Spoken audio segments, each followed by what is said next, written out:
minutes also. To give a very brief introduction about CA Sharmila is an associate partner at Pricewaterhouse Chartered Accountants LLP and has worked nearly 17 years as an auditor of leading multinational companies in the technology, startup and manufacturing industry space in India. His core competence is in the area of delivering high quality audit options on range of GAAP, including Ind AS, IFRS, etc., and on internal controls over financial reporting. She is qualified chartered accountant and secured all India ranks in her final and intermediate exams. She also holds certificate from INSEAD on strategy in the age of digital disruption. With this very brief introduction, I wholeheartedly welcome you for today's program. Hearty welcome to you once again. Yeah, over to you. Thank you, Divya. Good evening, everybody. So yes, that was a little brief introduction about me. I've been in the audit profession for very long. So today's topics actually are, I would say, slightly over and above what we're used to seeing. The first one being on ESG and you. I think primarily most part of today's session we're going to be discussing this, which is very new and I would say like very hot topic in the business world. And the second part of today's session will be the changing world of audit. And like I said, in so many years, how it's evolved and how it continues to evolve. So these are the two things that we will be talking about today. So first, maybe we'll get started with the ESG session. Just present my screen. Just give me a minute.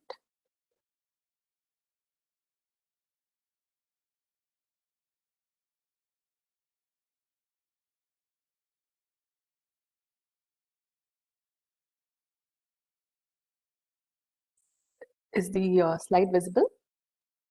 Yeah, visible, ma'am. Yes, madam. Yeah. Okay. So first of all, I think in the news, if you've seen, ESG is all over, right? In the last year and a half, we keep hearing about it. Every business is talking about it. And three pillars actually, E stands for environmental, S stands for social, and G for governance, right? Out of these three, governance is something we would have heard day in, day out as professionals for many years now. But why is ESG now so important, and what are these two additional, pillars that we're talking about? That is environmental and social. So we will spend some time discussing that suddenly what's changed and why it's become important. And then we will talk about the current landscape of reporting. So it is not just about what this is, what is new here, but our role and how the reporting landscape is still evolving. There are multiple frameworks, multiple guidances. We'll talk about the global scene a little bit, and we will spend some more time on what's relevant to India, which SEBI has recently come up with the BRSR standards. And then finally, as professionals, what can we do here? What's our role? So this is broadly what we'll cover today, maybe about an hour and 15 minutes. So like I just started at the, the initial part, E, what E stands for, and S, and then G, right? But I think the essential crux of this whole ESG is that how is a business able to attain sustainable growth in the long term? So while it may seem that environmental and the social pillars are not so related to the usual, the finance world that has been with, but it's gained so much traction now that without it, that is the E and pillar and the S pillar, growth is no more possible in the long term. And so not just, the government, but very much the investors and a lot of stakeholders are asking questions to businesses on not like how do you make profits or how much profits have you made, rather how are you able to make it? What is the impact that you're having on the environment and the social, right? So it's not just the profits, the cash flows as we have known, the net worth and all the usual parameters, but it's reaching much, much beyond these financial numbers as we've seen. So if we look at the right side of the slide, there are some metrics which are captured under each of these pillars. This is not comprehensive. These are primarily indicators. So we will just talk a little bit on what's key and what are the big ticket items, if I can say that, in the each of these pillars. So if we look at the environmental, climate change is obviously a very big topic. I think it's almost like now it's existential crisis for us if we do not control the carbon emissions, right? So it is a very hot topic, and which is why it's now getting inbuilt into what businesses also need to focus on. It's no more just the role of the government or the United Nations and or global organizations like those. It has to be inbuilt into the businesses very much. So the environmental piece is about climate change and also how much resources are we consuming, right? Whether there is water stress and how is waste management being handled? What are the other environmental opportunities that are there for the company, right? And then the second pillar, which is the social piece of it. There, it's about human capital, which is the health and safety of employees, whether child labor is being taken care of in appropriate measures. While there are laws and rules around it already, but the measurability quotient and reporting in the annual report, a part of the company's performance, is becoming now very much ingrained into the businesses as well. Product safety, for example, right? How are they handling the electronic waste that is generated, for example, right? And then from a community point of view, every business exists within like a community, right? So there is no nothing that exists in isolation. So what are they doing about the community concerns? Is there enough focus as a business? The last piece, like I said, governance is something we are all much more familiar, corporate governance, and I think there is enough, a lot said about it, what companies should go, what do we do as audit professionals here. There is more enhanced focus, I would say, on the transparency of communication, how the disclosures are made, the code of conduct, for example. Is it just for the employees? Is it for all the stakeholders? How do they actually, communicate it to the outside world? And are they following it, to the spirit of what they have written down? Usually these are very long documents and nobody pays much attention. But now it's coming to measurability of how they're actually living the code of conduct. And the last piece on the business ethics, how are they handling, situations, or what rules exist within the company on bribery, anti-money laundering, insider trading, cyber security, which is again a very, very important aspect given the increased use of technology by businesses. How are they handling this? So these are, like I said, more examples, if I can say, under these broad pillars of the ESG piece. And we will slowly see how this is actually, making, or rather, how is it impacting our work and what can we do with this? So to start with, I would say these are not new concerns, right? We've heard about environment, climate change for many, many years now. And, this SDG linkage that stands for Sustainable Development Goals, as the UN put it, and it was way back in, I think, 2015. There are 17 sustainable goals that were put up by this institution to say that we cannot just focus on economic growth. There are various things. There are 17 of them. There's not one or two. There are actually 17 of them. And if you see, most of them are to do with, overall general well-being of the world at large, right? Clean water, sanitization, climate action, clean energy. And if you see, there's just one, which is the I think the 8th point on the screen, right, which is about economic growth. That is also coupled with decent work and then economic growth. It's not just about making profits, like I said, right? So these are much larger goals which build into the sustainable development goals of the businesses. And now the focus is on businesses being engaged and trying to link it to these goals and see how they are performing, how well they are doing, and keep remeasuring and see who is doing better and who is not doing better. This will determine how long the company will survive, sustain, and continue to grow along with the environment around it. This slide is the interesting one, I would say, on who are the stakeholders, right? Like I said, it's so far been mostly investors and then regulators. These are the two pieces which we've known for, quite some time. And investors, to a large extent, I would say, focus primarily on profits. So if we boil it down, then it's primarily the regulators who are so interested about what else is happening, what is the impact of the company's business on the environment around it. But now what you see on the screen is a much larger gamut of stakeholders. So we have the investors, of course.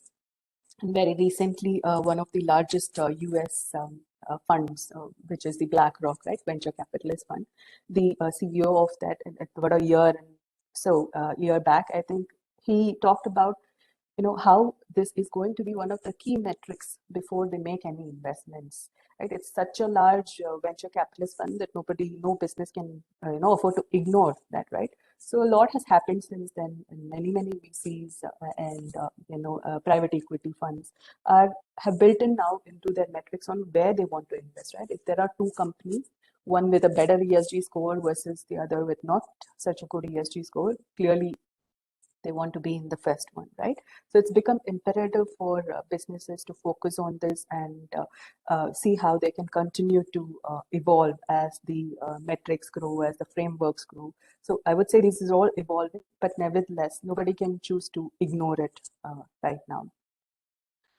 And then the customers, right? I think so far as we've known, customers are mostly interested in, is the product of good quality and, what's the price differential, right? See, these are the two things. But now again, it's spilled into, how is the company doing on the ESG front? So you would have seen if you shop online on which are marked as environment friendly products, right? Or organic for that matter. So these are things customers are also willing to pay some more price, right? Whereas this was not something that you would have seen years before. Community, as we talked about. So this is again, what is like, is there a social license for the company, right, to operate in the community that it is in? What are they doing to the society around them? They are very much interested in that as well.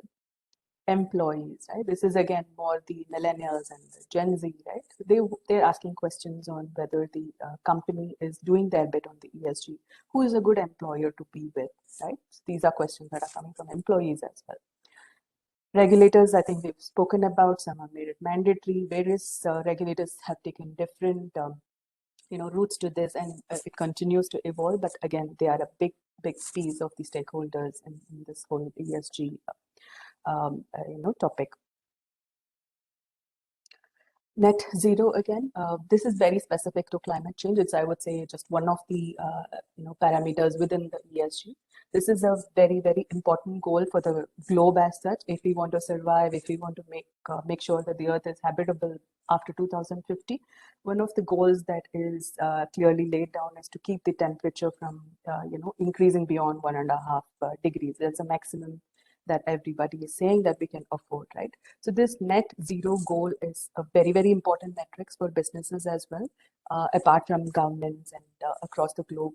And some businesses are taking that extra step to see how quickly they can, get to that net zero point.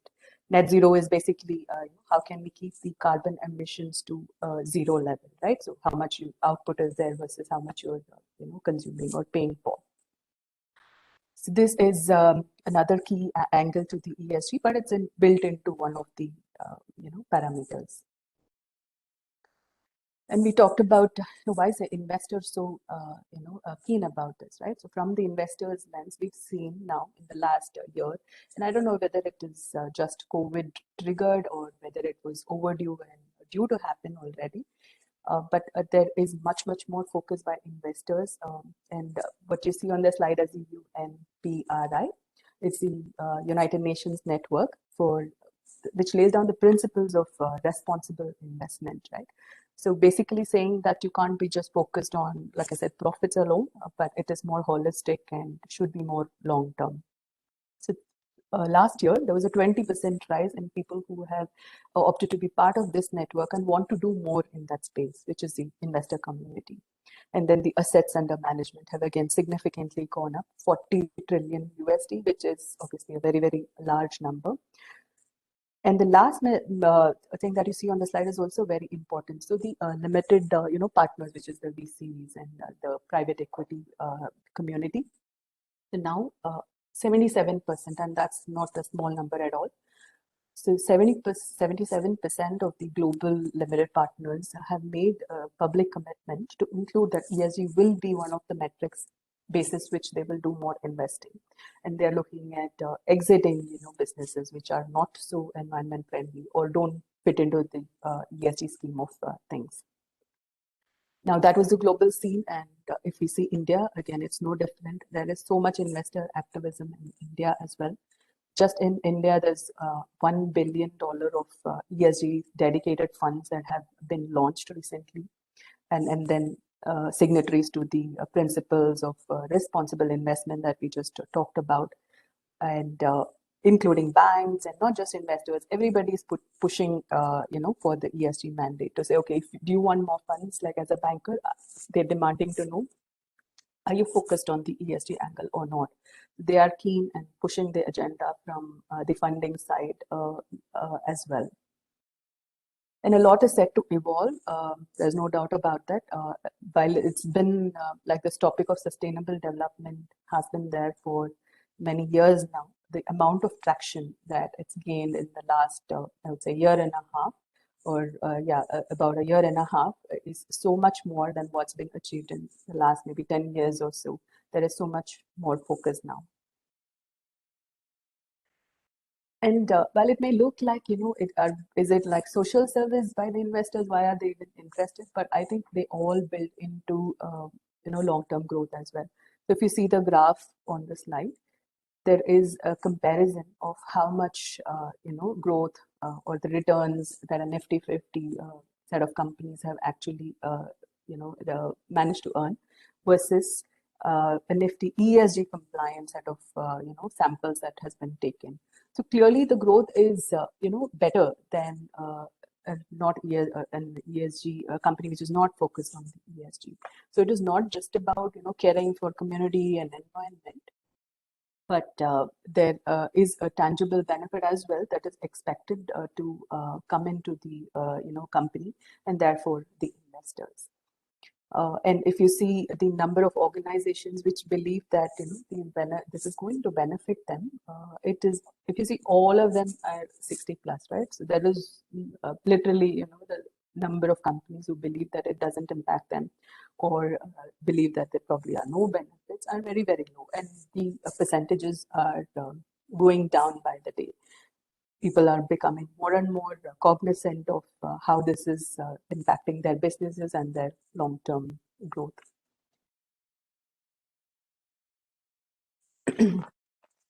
This slide is actually again more about the recent happening around. If you ignore these signs, what happens, right? These are again very, very large numbers. These are just some examples, and I'm sure a lot of you may have come across it, read it. But just to reiterate the point that it's not something that can be taken lightly. Put up a few on the screen. Deliveroo, which is a food delivery company in the UK, they had the worst IPO history, and the only reason was in their I think prospectus they were talking about this whole impact that they are having on the employees, right? Or rather, they don't consider them as employees, which means that the social quotient was not very high, right? So that was the primary risk that was identified by the investors, and they had the worst IPO in history. I mean, the numbers talk for itself, and the only reason was this, not about the profits, not about their long-term growth, right? But this was a key reason. And if you look at Coke, for example, right? So there again, health concerns on how it's impacting people. They lost about $4 billion in the market value after the football player Ronaldo said that it's not healthy, right? So these are very much today's reality. The other example in India, like a few years back, was on the auto giant Volkswagen. I think they levied a huge, huge fine, it's like 500 crores, because of anomalies in the emissions that they had reported or the way it was calibrated. And WeWork, another good example on the governance piece, right? So there were some questions around that, and then their IPO as well did not even go through. Nike is another where the social quotient again got a lot of attention. I think it was a picture of a small boy and not being paid well enough, and then they lost half of the market capitalization in 1 year. So this is all, I mean, very big numbers, like I said, just to reiterate that large organizations can quickly lose value and fall, and maybe, at the worst, like may have to close down as well if they don't pay attention to these signs. So if we look at this slide, it's on the what is the value proposition really the ESG reporting is bringing into? Is it something totally different? Or is it going to be ingrained into the financial reporting? So as we see how it will evolve, is it will be embedded into the corporate reporting. It is not that you'll have a set of financial statements and on the reporting on the numbers, and then you have a parallel set which is like not necessarily linked, and that will be like an ESG report, right? That's not how it's panning out. What is called as an integrated report, that is essentially the focus. That's where this is being driven. It's all in one place, not just the financial performance, but also how the companies are doing with each of these pillars, and how have they fared compared to their competitors, what are they doing additionally, what can they do better. And if we see the standards, again, here there are a lot of standards. We'll cover that in a bit. And there is a drive to make sure that it's more aligned, it's consistent, and the scores that it throws up or the results that it throws up are also trustworthy, right? Like anybody can say they did very well on the environment piece, but how do you measure?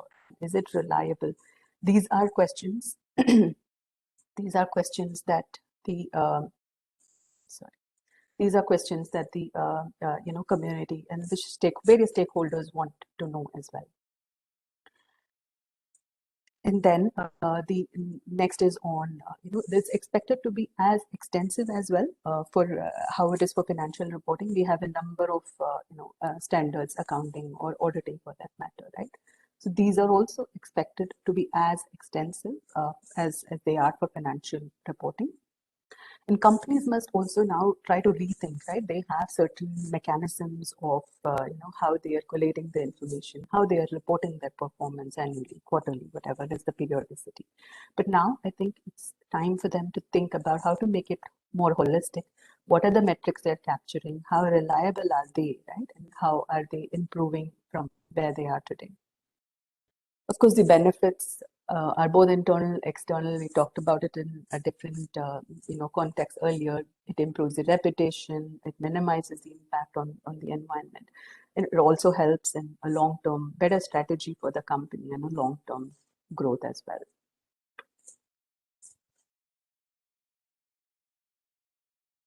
So that's about what we did in the first section on why ESG now, what does it mean, and what are the pillars, what are the key things that you can look to here and read. The second section, now we will talk about what is the current landscape of when it comes to reporting, right? What is it that now and what is evolving? What can we expect in the future? So if you see this slide, I think there are a number of things that you can see, right? And I must say it looks very complex and too many things going on, right? But actually the fact is that that's how the situation is, that's how the environment is, because a lot of organizations and at various points of time have come up with so many different frameworks and standards and ratings, rankings, principles. So it's all a gamut of so many things that you see on screen and more actually. So there is this initiative now to make sure that they are converged so that, we have the one accounting standard in a region, like we should have something like that globally, right? So that there is comparability, there is consistency in the reporting. So the first one on the reporting standards, right? So there are two primary reporting standards.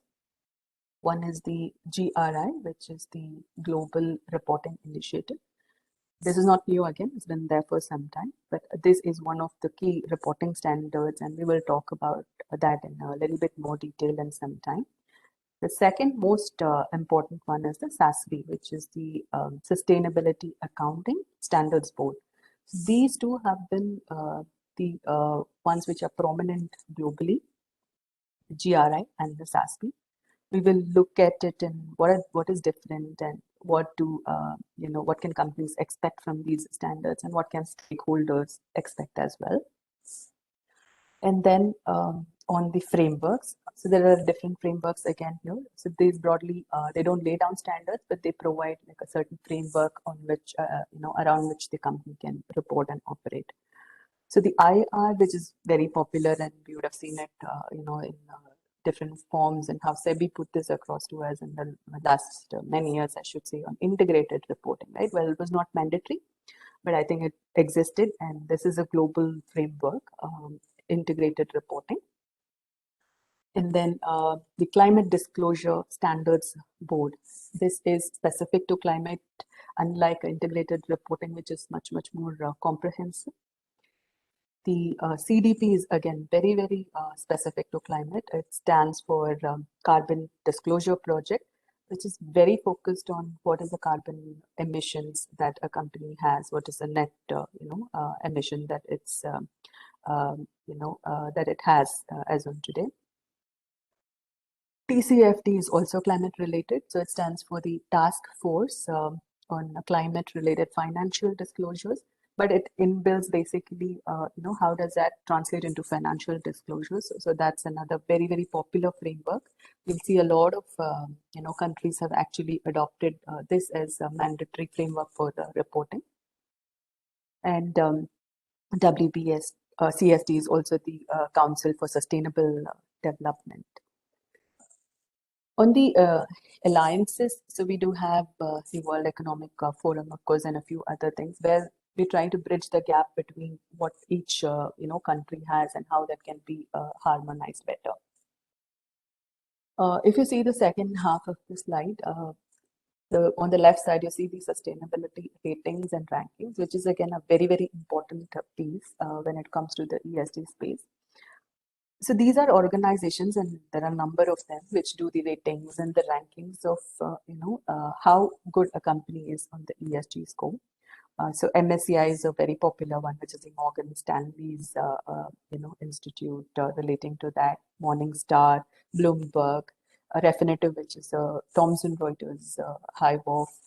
So these are very popular, and these ratings are disclosed by companies which follow and want to improve their ratings over time. And the last piece there is on the principles and the guidelines as well. So we spoke about the principles for responsible investment and how the OECD is also looking at sustainable development. And of course, the United Nations, which is like more overarching on sustainable development. Like I said, well, there are so many things on this slide. There is a clear need for making it simpler and and to make it common and like one set of standards, which is underway, and it will evolve. But the hope is that it will be more consistent and across the globe as we move ahead. So these two standards, which I said are very key, right, which are globally accepted standards, which is the GRI and the SASB related one. I think on the next slide, we do have some differences about each of these standards and the framework. But however, I think the key thing to note here is that the GRI is more on the sustainable development, and the SASB, on the other hand, is more investor focused. And it is very, very industry specific, unlike the GRI, which is a common set of standards irrespective of which industry they are in. There are a number of industries, like about 77, as you see on the slide. So I think pretty much all industries are covered. But on the framework side, we have this integrated report that we talked about, and in some form, SEBI has actually already brought into that in India as well. So the framework there is, value creation. That's what integrated report looks to achieve. What is the value that a business is creating? And there are 6 capitals which it talks about, which is financial, which is the most obvious one. And then we have manufactured, like are they increasing value? There's intellectual, there is human, there is social and relationship, and also the natural capital. So it looks at how an organization is creating value across these 6 capitals. So that is the framework of the integrated reporting. In World Economic Forum, if we look at that, I mean, it is one of the objectives of how do we inbuild sustainable development with the world economy, right? And this has been over the 4 pillars here as governance, planet, which is the environment, peace again, people, and the other thing that they talk about is prosperity. How do we improve the general well-being of the people across? So these are the broad frameworks and major standards. And we will talk about the differences which will be useful for us as we go, and specifically focusing on the BRSR, which is the SEBI's version of the ESG as well. Yeah, so I think we should spend a couple of minutes on this slide. In a snapshot, it captures of what are the differences in this, and how they inbuild, or how companies tend to choose and why. So the GRI and the SASB that we talked about, I think the key difference there is SASB is focused on investors and how the ESG metrics actually have a financial impact on the company, right? So that continues to be the mainstay of SASB. Whereas GRI, on the other hand, is overall sustainable development. So that's a big difference between GRI and SASB. And we spoke about industry focus in SASB, whereas GRI is industry neutral. Everybody can adopt it. It doesn't matter which business they are in. And moving on to the stakeholders' interest. So because this is so financially, the focus is on finance, SASB is mostly for the investors, whereas GRI has a larger stakeholder community, which is the employees, I mean, everybody around customers, suppliers, partners, the local communities, of course, the regulators.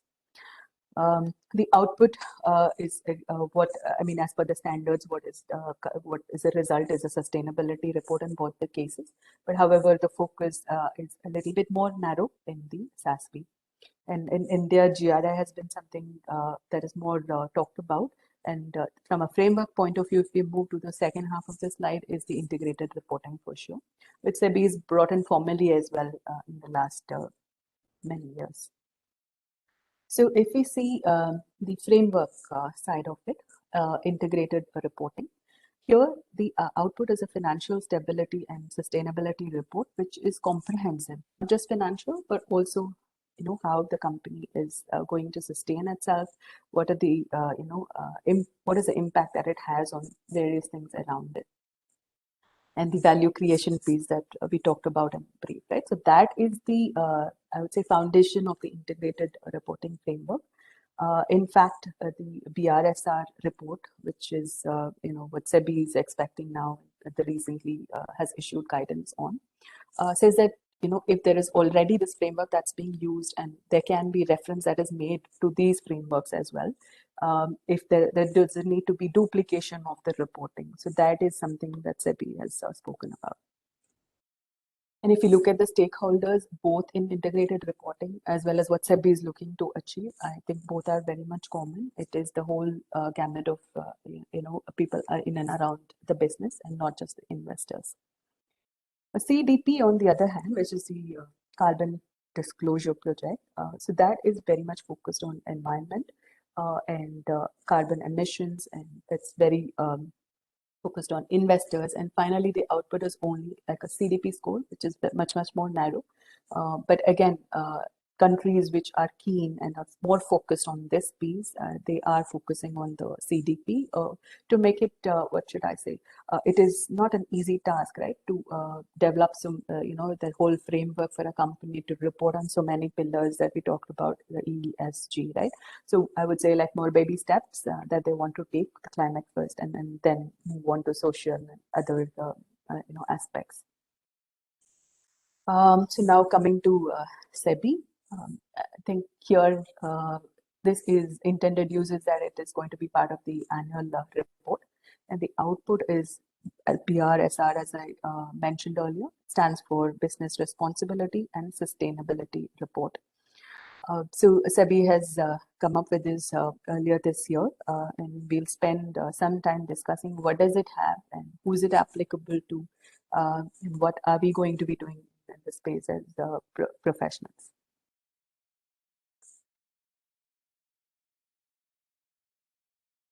And before we drill down a little bit more into that, I think we can spend a couple of minutes on regulators across the globe. What are they doing about it?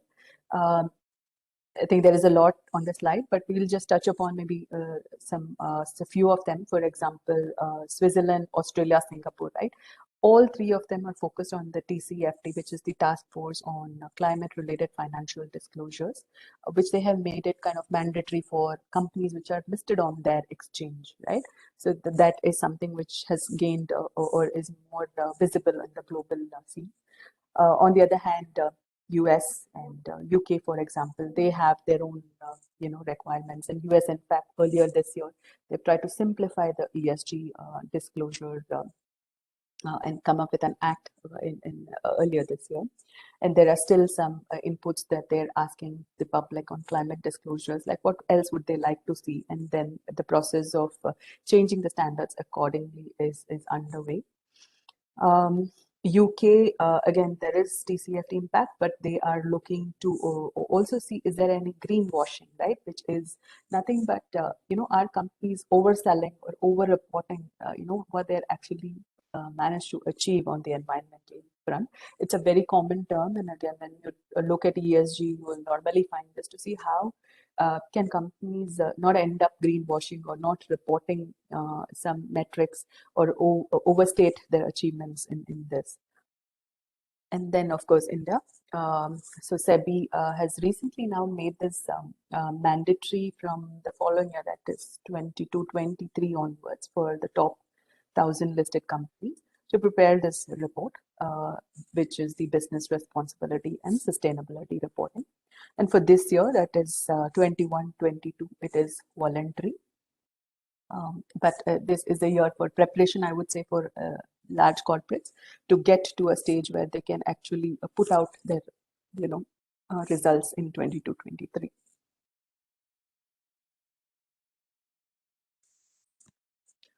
The ratings are going to be, a lot more in focus in the coming years.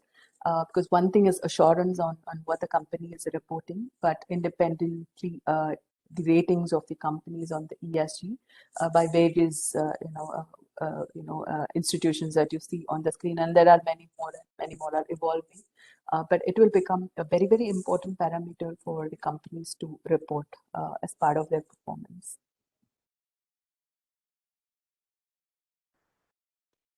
So if we spend a little bit time on how it's been, so far as SEBI is, concerned.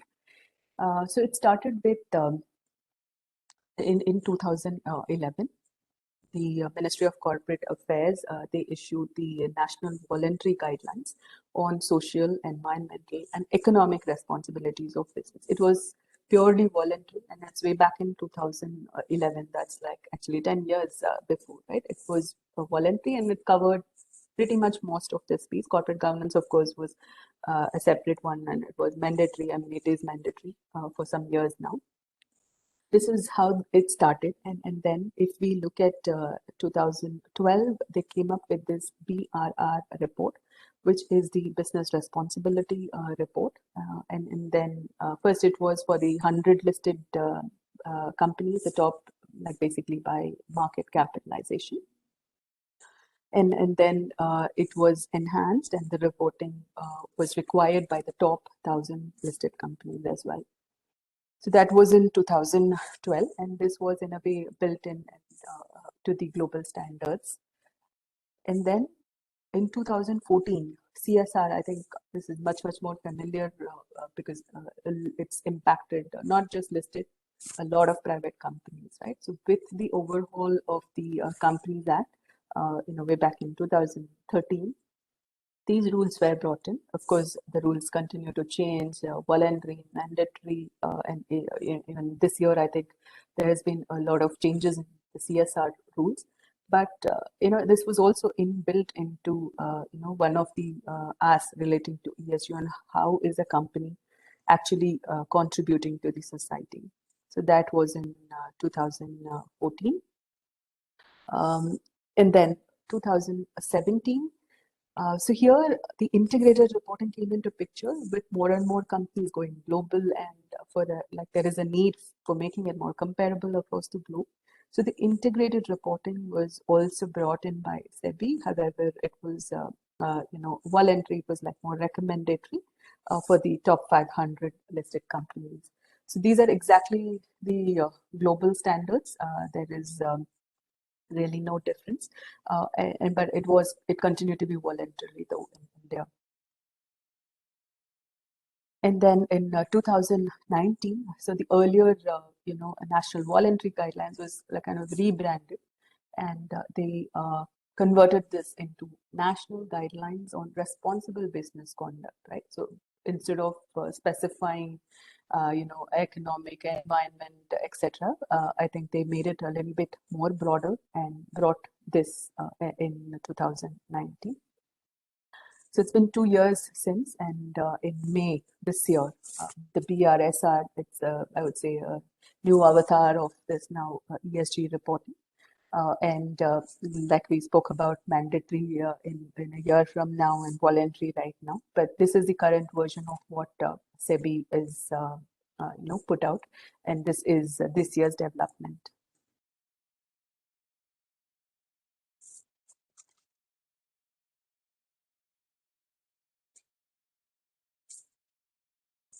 So this slide, if we talk about what is a typical ESG reporting roadmap, so we have the BRSR, and then we have also the ESG report. One part of the BRSR is putting down what the guidelines are actually asking about. But the second part, as you see, the ESG report, is also essential, primarily because companies, when they put out their reports and if they are looking to go global or looking for investors outside of India, it becomes very, very important to consider this. Integrated reporting and the global reporting initiative are frameworks and reporting which are more globally known and accepted. But I would say the crux is the same, and there was a lot of commonality and probably very less difference between this.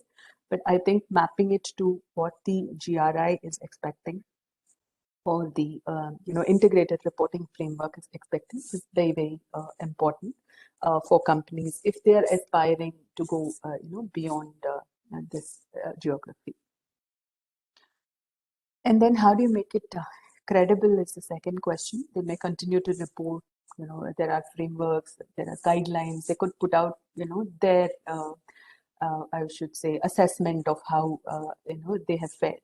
However, I think the assurance piece of it is also going to become more and more visible, and probably as professionals, that's something that is important for us to know. And what will we be doing, right, when it comes to assurance of non-financial data? It's going to be very different from what we have seen assurance on non-financial information. We'll talk a little bit about the standards that are there globally and how we can, equip ourselves. But I think the key there is it's going to be a clear ask, right? Not just the company putting out what their view is, but also for professionals to provide assurance on the metrics that they are putting out. And ESG ratings we spoke about. So building that into the annual report is going to become, very, very important. And the better the score or the more renowned the rating agency is, it's going to have, impact on the company's, ability to, whether it's raise funds or even get good talent, the community around it, the view that they have around on the company.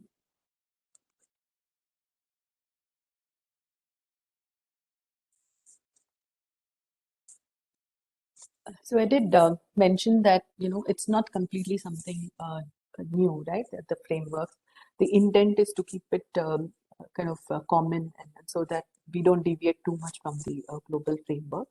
But it is important to know how this is structured and how this will translate into actual reporting by, the listed companies.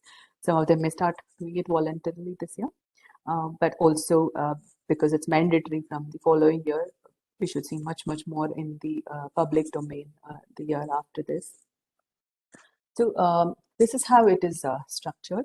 So there is a set of disclosures in the Annexure 1, and then there is an Annexure 2, which is more guidelines of how do you go about disclosing what we ask in Annexure 1. So there is a general disclosures section, which is broadly about the company, who's the owner, who's the owner, are there, subsidiary companies, are there associate, joint ventures, basically the what are the products and the services of the company, to know, about what the company is actually doing, to give a context to this whole reporting, right? So that is the first section on general disclosures. The section B is on the management and the process disclosures. This is at a high level to say, okay, how is the management looking at ESG? What are the goals that it is set for itself? Do they view this leadership as, what is the committee that is there? Who is the top who's comes in the top on the hierarchy in terms of decisions, right? So it's about the process that the company has actually set out for itself in achieving the ESG goals and continue to improvise. So this will be quite qualitative as well, right? To see what kind of focus that the company actually has on this ESG. The section C is very, very important. This will boil down to actually metrics that the company will have to put out. So if we see on the right side of the slide, there are 9 principles, right?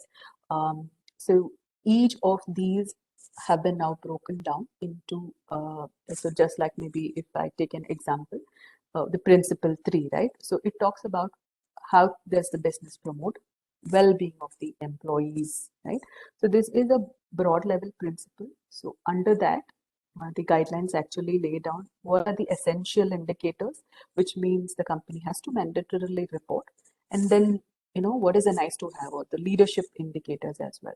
So every principle is broken down into the required indicators that they have to report, and also the leadership indicators, as it is called, how the company is performing. So that may, or the companies may choose to do or may choose not to do, depending on how evolved they are in that indicator. So I'll just maybe take a couple of examples to make it a little bit more relevant on what the guidelines actually talk about.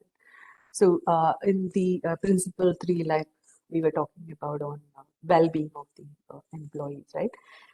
So things like accessibility of the workplaces, and then how much of training is given to the employees, and how is the level of safety-related incidents, right, in the company. These are all examples. Again, this is not comprehensive, but you can access it online. It is put out on what are the indicators. Actually, there are 12 essential indicators just under this principle, which a company has to essentially report. And the examples that I just gave, right? Like how are they making it safe? And there are metrics that are laid down. I think the good thing about this is a lot of it has been also made, I would say, measurable to the extent that is possible. I mean, some parts are still qualitative, but nevertheless, a lot of it is made measurable so that there is a good benchmark for comparison and consistency in reporting. And in the same, principle, leadership indicator as an, what the guidelines laid out is, in case there are, say, injuries or ill health of employees, what have they done on rehabilitation of such people, right? So it is going one step beyond. Let's say, okay, it's not something that a normal business may, really think about and want to do, but it is one of the leadership indicators. Like, do they want to set this as a standard, of what they are doing? Typically, if we see the Indian business house of Tata, for example, right? They are kind of like leaders in it, in their own way for many, many years now, right? Doing so much for the community around, right? So those are companies which will probably be laid down a lot more and, or demonstrate their interest in the society around them. One more example I think maybe we can talk about is a principle number 6, right? Which is very, very important. That is to do with the environment. Like, what is the business actually doing to protect and restore the environment, right? Which is one of the big cornerstones of the ESG topic. So here, some of the mandatory, indicators that that's laid down and have to report is what is the total, energy consumed by the business, right? They have to quantify it, report it. So you can imagine the amount of reporting mechanisms that have to go in place to even be able to publish this information, right? They have to be able to stand by it, make sure that the information is accurate. So total energy consumption, energy intensity, and then the total water that is withdrawn, for example, right? So, and air emissions, for example. So these are things that they will have to quantify and put down in their annual report. What is the water that is recycled and disposed of? So these are again not like nice to have, these are essential. And in emissions, if you see, there is scope 1 and scope 2 emissions. Scope 1 is nothing but what the company actually generates by itself, like for say a manufacturing company, right? What is the energy or the output that they are, carbon output that they're actually having. And then the scope 2 is nothing but how much they are purchasing and consuming, right? So these are actual quantified numbers that have to be put down. And on the leadership indicators, if we see, for example, the breakdown of renewable and non-renewable, right? That comes into question. So that is like to say how much they are focused on renewable energy as compared to non-renewable energy. And the scope 3 emissions, which is largely by consuming, like say by air travel of the employees, right? So those are incidental to the business, but however can be captured and can be measured and can be put down on the reports. So it is as granular as this, right? So who would have imagined like these things have to be put in a performance report and so much granularity and so much focus. I mean, it's been there in some form. It's not that it is totally new, to be fair. But however, the focus has changed so much in the last year and a half that it is not like a nice to have anymore. It's become a business imperative. And for professionals like us, all the more, when they put out something in their report, right? If they're not open and is being issued, these are going along with the annual report. And obviously, we need to be aware, and at some point, assurance will come into play on whether they are reporting the right numbers, right? So I see a lot more of engagement on aspects outside of the just the profits and the cash flows and the net worth as we are used to in the past.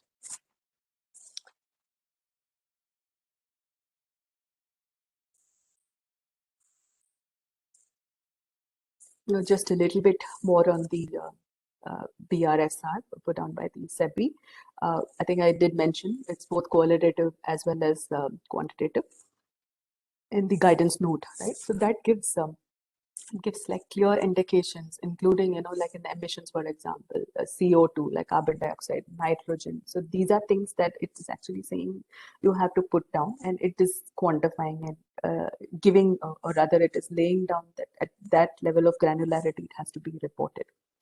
And then the other very important piece and interesting thing is that when this whole recommendation about BRSR came into place, the MCA not only talked about listed companies, but it also is talking about unlisted companies, obviously above a certain threshold, like large corporates, right? Which whether it's turnover, whether it's paid up capital, how do they bring them into the gamut?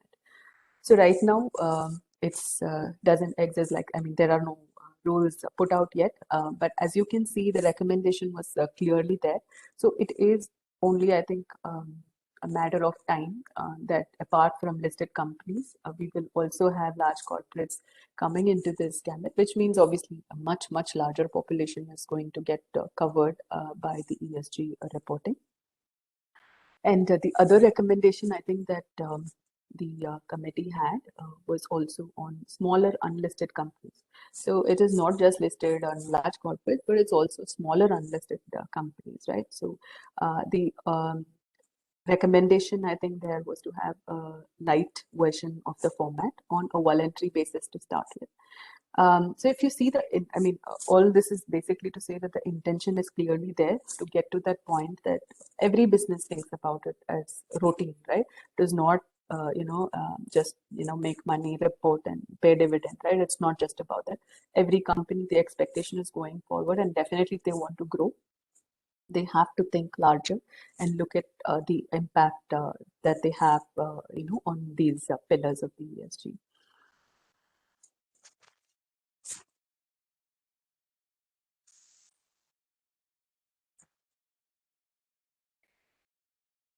So I think we touched upon the principles and how it's mapping. These are some more examples. I think I talked about principle 3 and 6 in the earlier slide.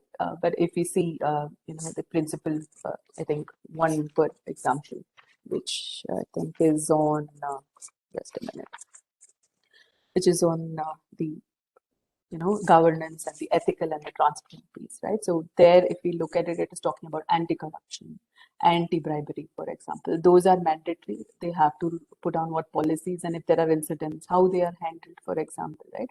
Have they paid any fines, penalties? So it will be like more a report card of, if they actually lived, the policies that they have put out. And on the leadership indicators side, like, how are they managing conflict of interest in the board? So is there something they want to report actually, right? There could be, I mean, there would be, right, so, situations where there are conflicts, but usually these are well within the board and within the company, right? Not much gets out into public domain. But putting it out as part of their report will need more transparency to say, okay, this is the conflict that they had, and this is how it was resolved, and this was the implication, right? So that is something that is a voluntary indicator for that principle. I think on the 7, I think it's about the community around, right? Or public policy. I think that is to do with how are they influencing the public and the regulatory policy. So how is their affiliation with trade associations? What is their view, the anti-competitive behavior, for example, right? So how are they influencing the environment around them? It is not just about, take decisions for the company and then, do what is right for the company, but also, the impact that they have in the society. How vocal are they? What is their influence, around in the environment that they are in? So I think this is just a snapshot of these indicators, and like I said, it's available. You can see it online, and this will become the framework for reporting going forward for the listed companies.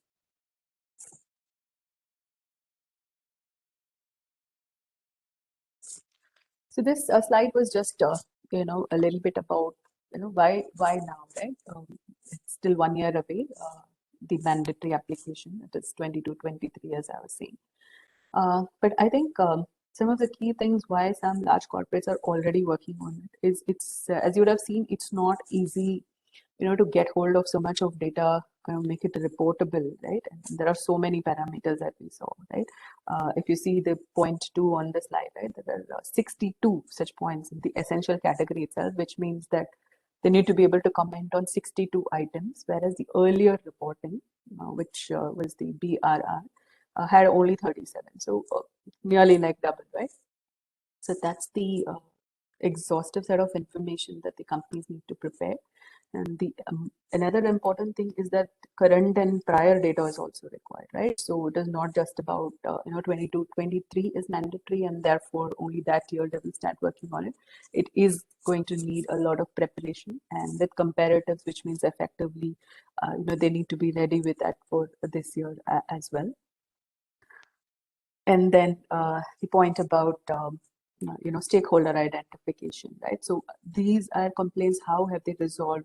So things like those, unless they capture the data in a timely manner, it is not going to be suddenly pull out a magic wand tomorrow and say I am ready to report, right? So that is the reason why it is in a lot of focus in in listed companies already, though it's not yet mandatory, and they may not actually publish it for 22, but however pretty much everybody is getting ready. There is no choice, if I have to put it differently. I think there is no choice. They have to essentially start work now and be ready to be able to present it in the coming year. The last point that I wanted to talk about on this slide is also the assurance readiness, right? So it's a matter of time. Again, one is what the company is putting out, but are they ready for an assurance reporting on those same numbers, right? So that's a big question. One thing is an internal, kind of an MIS kind of an information, but the other is, an external auditor trying to give assurance on what the company is putting out. So even for them to be ready to to get to this point, I think is going to take a while, and which is why the work has already started. And some very large corporates, again, like I said, it's a matter of time. So it may be 2 years down the line, maybe 3, I do not know, but it is very much on the cards, and therefore in preparation for reporting, and some also voluntarily, right? So they believe in these goals, and therefore are going that extra mile to get ready and put it out to the public to say, okay, I think we have done our bit and we are improving on this, etc. So you would see more and more, to summarize, I think I would say you would see more and more of this reporting going forward, and not just listed, but also large privates.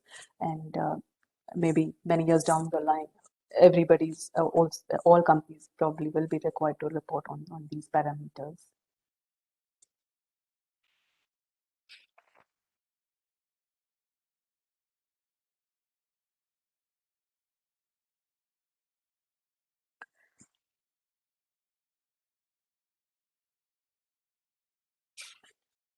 So now, if we look at the next section, I think that was about what are the standards, what how do we understand it, and how will it probably relate to our work.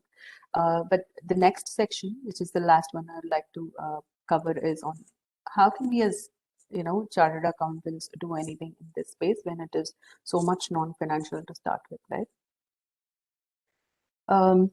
Again, each of you may be in different kinds of domains, focusing on different domains. But broadly, if we look at it, it is a strategy, transformation, and reporting, right? So one is people who are more focused on the consulting side, right? So even increasing awareness, rising, what is the baseline for these set of standards, getting companies aligned to this. That will be a focus if consultants try to, or the accountants try to, focus on the strategy piece. And then the actual transformation, right? So one is a plan is laid down. So this is where they want to get. These are the goals that they have set out for themselves. But the transformation piece on, are the data, is the data that's coming out good enough? What else can be done around that? So a lot of effort is also going into this piece. And basically in the operating, I think you can see that on the slide, the operating and the reporting systems, right? They need to be robust enough, right? To be able to tell the world that, they have actually achieved or not managed to achieve an X metric.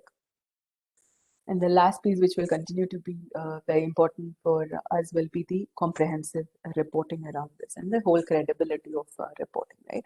Even with, financial numbers, there is so much subjectivity involved, right? So much of judgments involved. But this is going to be harder, and audit is not going to remain like how we've seen for the last so many years. So it's undergoing a huge change, and this is one very important piece of it, which is the non-financial indicators. And we need to be ready and get ourselves equipped to be able to do this as well. So just captured into like a different buckets, but essentially on the assurance piece, like I said, one is assurance, but also a big part is the readiness piece. Nobody will just go from 0 to speed 100, right? So I think the whole process of readiness is also equally and going to be continue to be a lot of focus for many years to come. And as we see, we can do we can do a lot there, and making sure that the systems are getting ready, or if there are observations like control recommendation, for example, right, to put it simply, something that we can tell them that they need to do better. And then on the reporting and the disclosures, right? So this is a very simple thing, right? So assurance on the report itself, right? And then not just in India. So you can see the integrated reporting, you can see the global reporting initiative, and the TCFD, which we spoke about a little earlier, which is focused on climate. So these are standards which are globally, accepted. Of course, continue to evolve, but globally accepted. So a lot more reporting is expected on this as well, and companies which are, have operations outside or are looking for investors outside. So it will be very important for us to be familiar with this, and actually how do you go about auditing this, right? Whether they're complying, not complying. So that will be a very big piece in the next few years. And then the KPI embedding, which is the key performance indicators. So if it is so granularly put down in the frameworks, then how are they measuring that? And then disclosures, right? One is the I would say the quantitative metrics, but still there continues to be a good amount of qualitative information. And how can can companies like, do they need help on these disclosures as well? And then the benchmarking, for example, how are the peers doing? And that is another thing that could be a focus area, because everybody is looking to compete and improve in this to better improve their brand image, and even the access to capital, right? And then the next tab is on the risk process and controls. So here again, it's revolving around like policies and the processes and the controls around this whole reporting. Corporate governance, I would say, has been there, but very clearly there is enhanced requirement around the corporate governance piece, right? So we're talking about a lot more, transparency to start with, right? Between what transpires, say, between the board and what comes out in the public domain. So that will be a focus, and what can be value add in that to make these processes much more much higher standards than what it is today. And on the CSR, which is a piece of the ESG topic, but because at least in India we have specific section requirements of compliance with this. So there is a lot that can be done there. And over the last few years, I've seen while there is spend that is happening, if it is mandatory, I think the reach and the impact that it actually has is not so much of a focus, and a lot can be done in that space. And with more guidance, how are companies reporting, and is there something we need to highlight to the company as well on the end use of those spends, is something that will continue to be of focus. Of course, I think this year onwards there is no option not to contribute, and if they don't, they have to contribute to the national fund. So all those things are in place, but still a lot of companies make choice or make their own choice of which projects they want to invest in. So there the end use of the money becomes a key thing to look at. And even for the companies to know, the board to know, sometimes they are themselves a little bit not so clear on how it's eventually transpired, right? The impact, basically, if I can say. So I think that is another space which will continue to be active, given that we have a lot of regulations, at least in India, on the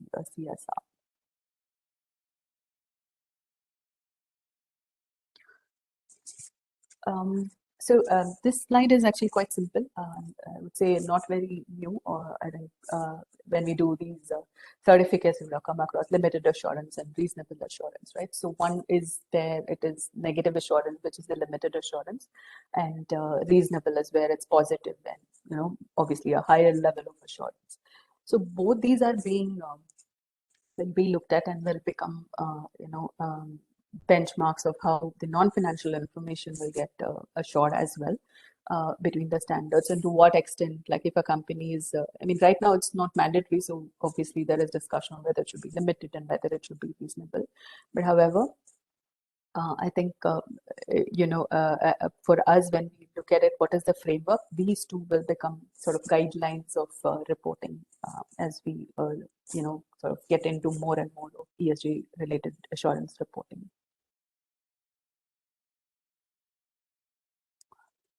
Yeah. So I think this is the standard guidance, and it has both what is right now in India and what is there globally. We'll just spend a few minutes on this. So the first one that you see on the slide is the Standard on Assurance Engagements 3000, which is assurance engagements other than audits or reviews of historical financial information.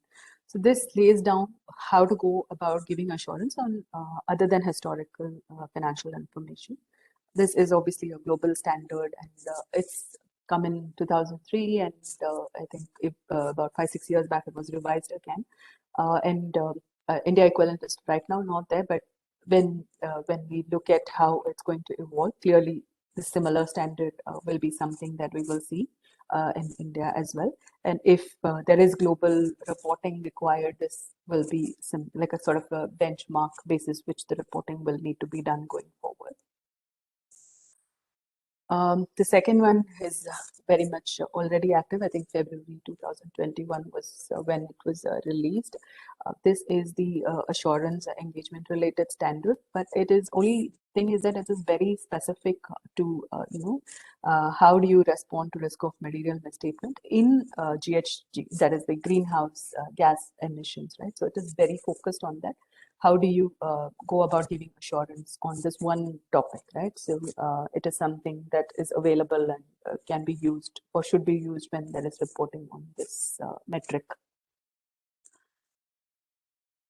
And finally, the last one on that slide is the accountability assurance standard. This is a global standard.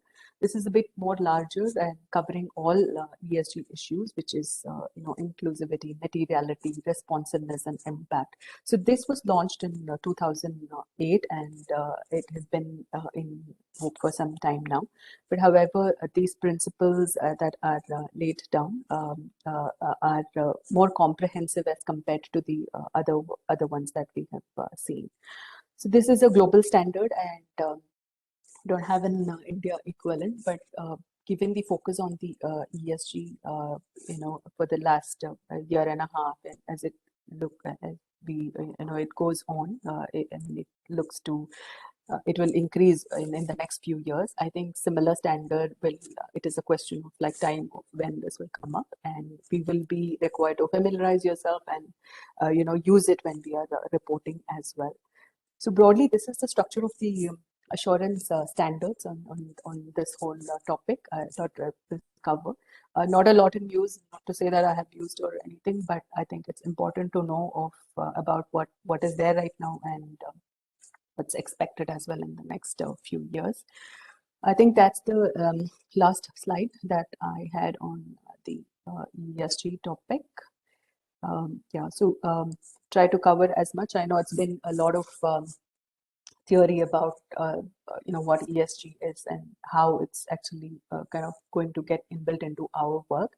But I just wanted to say this as conclusion on the ESG topic. So I think as we grow up and as accounting professionals, it's a lot to do with numbers, like I said, and we've grown up thinking that the professions that are most impacting are either being doctors, saving lives, or teachers, who are shaping lives, right? But however, I think our chance is probably now in helping the organizations build in the sustainability development into their business goals. And I think one of the UN CEOs had actually said a few years back, I don't know if it was in jest or if it is if he meant it to the T, but he said that the accountants only have to save the world now. So almost meaning that it's so important now that no business can actually choose to ignore. And so for us, it is not just opportunity, but it's also something that we should be proud of to be associated with. So that's what I wanted to end with on this topic. Just I think this second topic.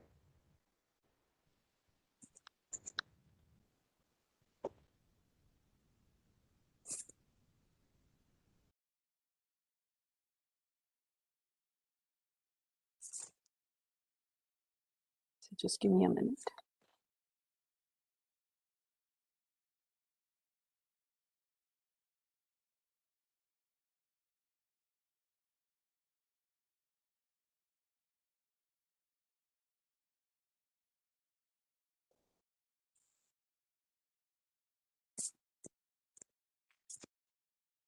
Able to see the screen?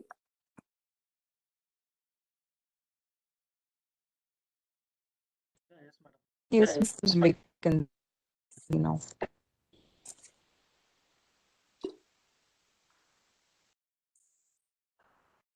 Okay. This is a shorter topic for today, which is the changing world of audit. And I would say purely this is personal views, as I've seen like for so many years and how I see it going. I just put down a few things which came to my mind, I mean, after so many years of association with the audit, right? I've been like in this profession only, right? Like I don't do much of the other piece, as a chartered accountant, but nevertheless, um, you know, I feel like really, what should I say, personally about how people think about audit and how they look at the changing world of audit and what are the expectations, right? So a lot, I think, needs to be done both as auditors and for, I would say, even for the external world in terms of the expectations that they have and which continues to be increasing by the day and changing and evolving over time. But it's, like I said, purely my thought about why should there be any change, and then what I see as changing. And finally, I thought I will end with my view on what does it take to do high quality audits in this like changing environment. So that's what we will cover today. So first of all, the question is there a need for change, right? It's been operating for so many years, right? The way audit as we know it. Is there any need for change, right? So clearly there is, and I think a lot has been said and written and done, and I'm not just saying India, but globally, right? So there is always this discussion about what is the role of an auditor? Is it enough? Should they be doing more, right? So the key things that comes to my mind, if we look about change, why should there be a change? I think the first thing is the business models itself, right? To gone are the days where there are only products and selling and everything, right? Everything is tangible, we can see. But I think with more and more services, and maybe like fintech is a good example, right? Everything is intangible on the cloud. And how do you actually adapt and make sure that there is no miss in the risk assessment or the procedures that we do as an auditor? So I think that first comes on my list on, the business has evolved so much and it continues to evolve. Are we, gearing up for to be able to audit those businesses, right? So that's the first. The second one is the expectation gap, right? So again, when we talk about the audit standards, there are a set of things we have to do. Like we've read so much about, we're not investigators. There is a sampling, audit has its limitations, etc. Right?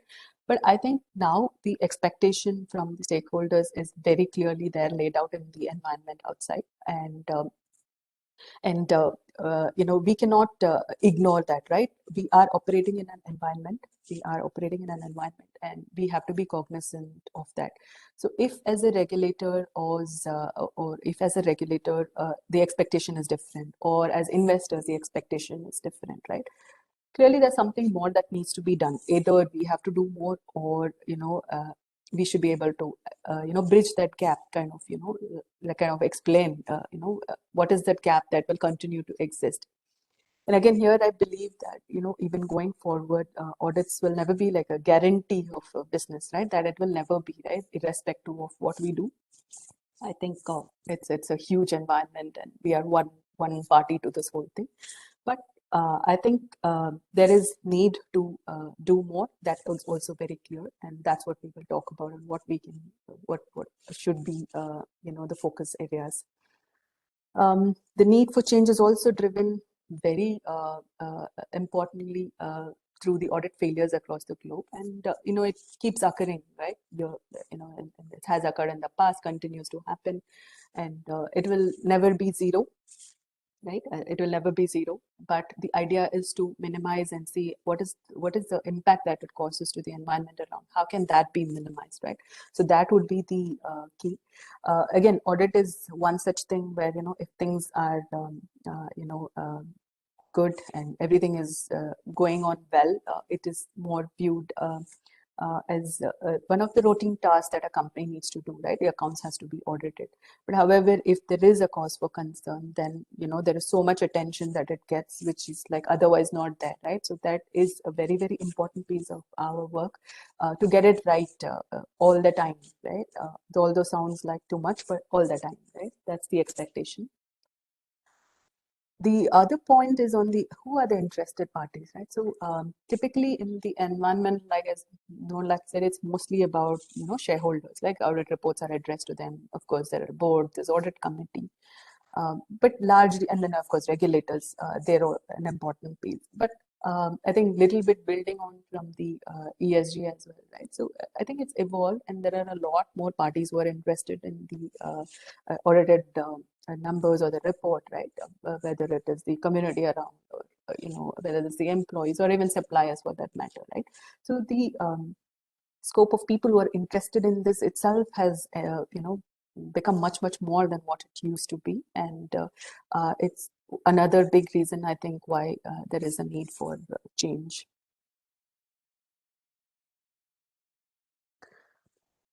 So this is the first thing I thought I should talk about in terms of what is changing, right? Looking beyond the financial statements. So financial statements, is it the end or is it just the beginning, right? So again, like a more comprehensive report, and maybe we talked about a little bit in the ESG as well, right? So from a company's performance point of view, I think it is only one of the metrics that they're looking to, which is the profits and the typical cash flows and everything that we're used to seeing, right? But no more it is the be all and the end all of it, and therefore we need to be very focused on how that relates to the rest of the, say, the annual report that they're putting out, right? Is it in line? Is it making sense? And is there something we are missing? The other big part is the going concern, right? Which is a huge, big question. Again, here, I would say that we are not like, astrologers or crystal ball gazers, right? To say, okay, is the company going to sustain for 12 months, right? There are procedures we do, but, and that is put out in the audit report in a way that is, there already, right? That we've done whatever we have done. But the ask, I think, clearly has gone up here. So this is not a resolved question, I would say. The expectations sometimes are about, should it be 12 months from, the balance sheet date? Should it be from the signing date? Should it be longer than 12 months, right? And there are so many unanswered questions around this on, if the business model is quickly changing and evolving, what can an auditor really do there, right? It is something for the investor to assess, right? And in today's world, models that are working today do not work tomorrow, right? It's as quick as that, whether it could be technology obsolescence for that matter, right? Or it could be, some, like we saw, right? The company losing value just because of a social impact related concern that it had. So these are things which as an auditor, there is, something we can do, and there are many things which we will not be able to, kind of give an assurance that it will last 12 months, right? That's something that will never be possible as an auditor. But however, having said that, I think this has become a huge focus area for regulators across, right? Because when they see large corporates collapsing soon after, or in 6 months or in 9 months after, financial statements are gone out to the world, things that are coming out and the risk indicators that are, on, like in hindsight, seem like they could have been picked up by the auditor, right? So I think our understanding of going concern and our assessment rather of the, going concern for the company has to be more robust, more thought through, keeping in mind the environmental considerations. Like I said, it will continue to have its limitations, but doing more is definitely something that cannot be ignored again here. And then the third point is also kind of building into it, which is the deeper business understanding around it, right? So it will translate into going concern as well, but even otherwise, how are we missing any risks, right? If there's something, that's a new age business, do we know enough about it? Have we done enough about it? Will be a question for us to be able to answer to, right? So that's very key in my view. And then the non-GAAP measures and the ESG reporting, right? So this is again continuing to evolve, but clearly our involvement in this is going to increase, and we need to equip ourselves, understand, and I mean, we are not engineers or science, like like to be able to measure CO2 and the emissions and everything, right? But there is a piece that we are definitely going to be involved in as we see it, right? Giving assurance on whether they're reporting right. So our thinking also needs to become more broader and seeing how we can, do our bit. And this will become increasingly important and relevant for us as professionals.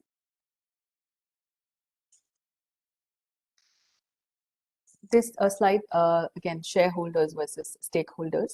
So the first three, I think, are very, we've seen them all along, and even bankers to some extent, right? So we know they are interested in the financial statements. But, enhancing our view about how the employees, suppliers, community look at it also is going to be very, very important. And just trying to think about it to see, is there something we are missing if we were to put ourselves as, say, as part of the community for that company, right? It's something that we have to pay more attention to.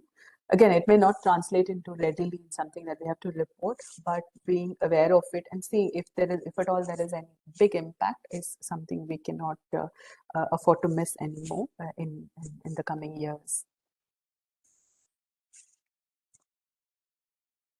And this one is, of course, on technology. I don't think any profession or any business is unaffected by technology, and I would say so is audit. I mean, it's overarching, it's all over, and for us to stay immune to this is also not an option at all, if I can say that, right? So the first thing I put there up was on the data analytics, which is, when there are large businesses, right? So the ask is also about how efficiently you can audit, right? So which is, again, data analytics obviously helps in making sure that some risk patterns are, picked up better. Is there any anomaly that we are missing, right? So these are things that data analytics help in and will be able to, improve the quality of the audit, right? Maybe picking more or doing more intelligent sampling for that example, right? So that these are things that data analytics are going to help in. Of course, this is more, I would say, relevant for the mid or large business, like large corporates, rather than medium and small. But however, I think it is, and if you have invested in some technology around this, it obviously makes sense to use it to its fullest, depending on the client. The other one is automation as well. So I think about a year and a half or so, I saw a company or a firm advertising to say that, concurrent audit, not like an external audit opinion, but to say that they would be able to quickly audit like 3 months transactions in, I think, 30 seconds, right? So that was like a eye catcher or a tagline, right? And what essentially the automation was able to do or help in is actually identifying if there are any, you know, unusual transactions, right? So is it following a certain pattern? Is it not? And pick up those and highlight it, right? So clearly, automation is also there to stay. And not only will it help in better quality audits, but it's also now it's coming down to, if it's more cost effective, like, how much time is being saved once there is some investment in this. So this is going to be something very, very important for all of us to think about, and what we can, build into what we are doing. And this, the idea and the end objective will be to give more effective audits. While we cannot take away the human piece, right? It can never be done entirely by a computer. There is no such possibility, thankfully. But having said that, the role and the, I should say, on the routine tasks, right? On what, typically for so long being done by people, to some extent is clearly going to be replaced by technology, and some, like I said, some intelligence also being built into this. And then finally, like I said, this is my take purely. on how we can all contribute to high quality audits, right? And this is not, again, like a one-time thing, right? How do we consistently do that? So this is, in no particular order, I would say, but definitely I want to talk about better corporate reporting system than governance itself, right? So audit is one piece of this whole, reliability of financial statements or even the, integrated reporting, right? But companies themselves have to be much more geared up, have to be much more transparent, and be focused on making sure that their reporting systems are good enough and are reliable. So I think for me that's the starting point, because we can be as smart as we want to be, but I think the fundamentals will be still around how good the or how much focus the company themselves also have on this, right? So overall, as environment, I think there needs to be a much more focus on this to start with. And then on the professional skepticism, right? So this is talked about extensively, right? So are the auditors able to pick up something unusual? So what is skepticism? It is obviously to say some anomaly, something unusual, right? So there is a lot of debate and discussion about why is it not enough? Why is it that not being able to pick up something that looks like a red flag in hindsight, right? Like today, uh, you can see if a company has collapsed, right? Looking back, we can see, okay, these were the mistakes that that happened, and was there any way to pick it up? And in some cases, there are indicators, right, which as auditors they've not been picked up for whatever reason, right?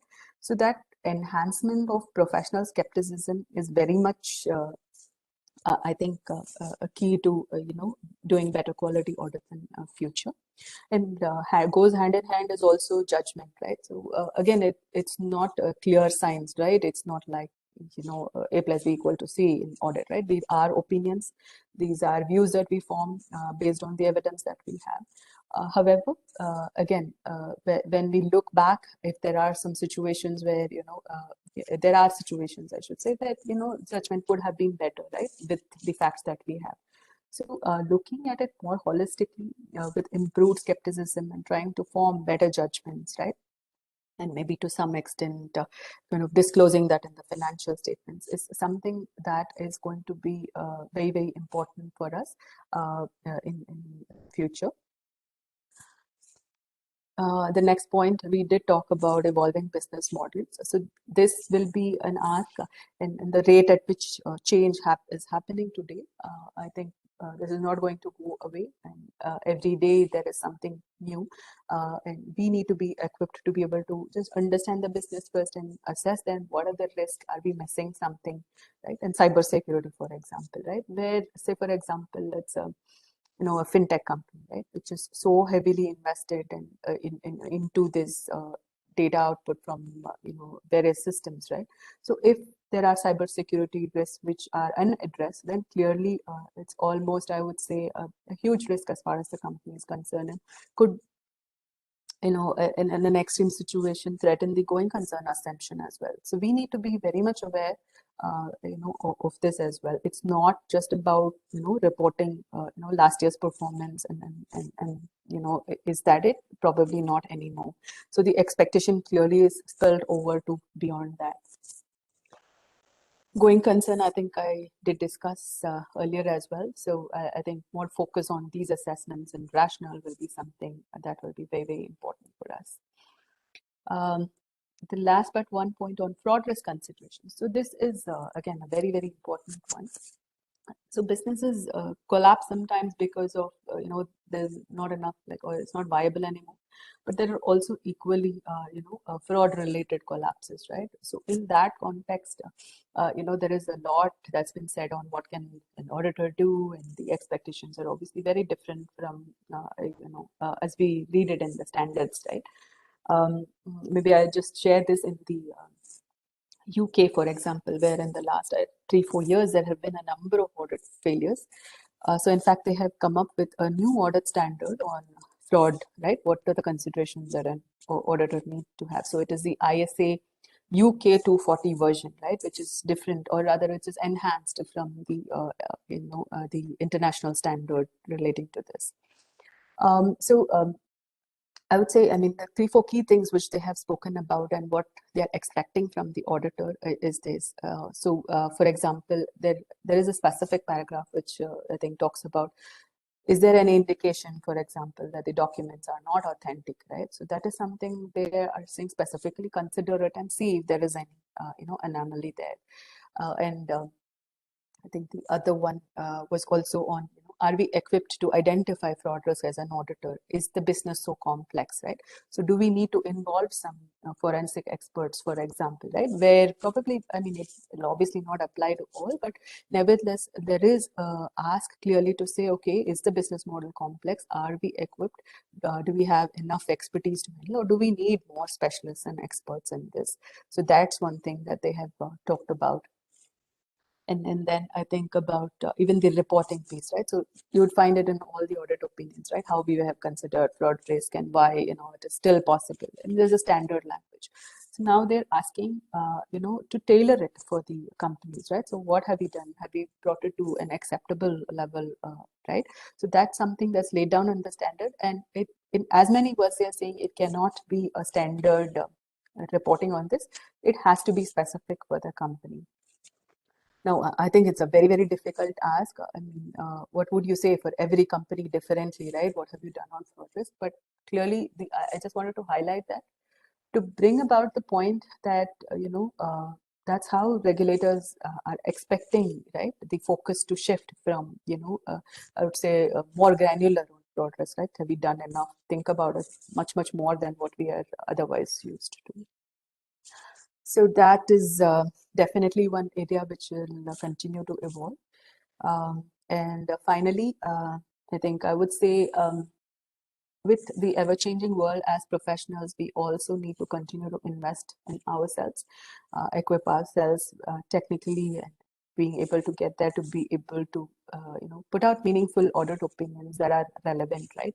So if to the outside world it looks like it is not enough, and there is clearly some bridging to be done, maybe we take a few steps and they take a few steps in understanding how our work is done, but the need to invest in ourselves as professionals in any case, I mean, or like we're just doing now, I think that will be always there, but the pace at which the expectations continue to change and evolve is much, much more.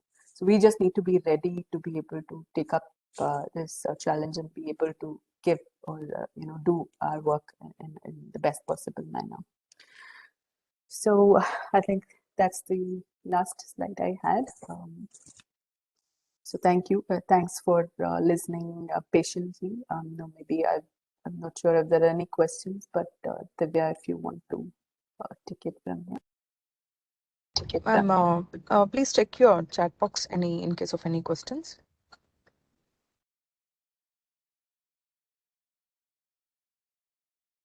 Suraj, check any questions? No, ma'am. As per no chat box. Ma'am, any question in your box?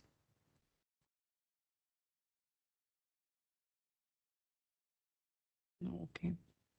Ma'am, you have to unmute. Sorry. No, I don't have any question. No question. Oh. So we can close the session.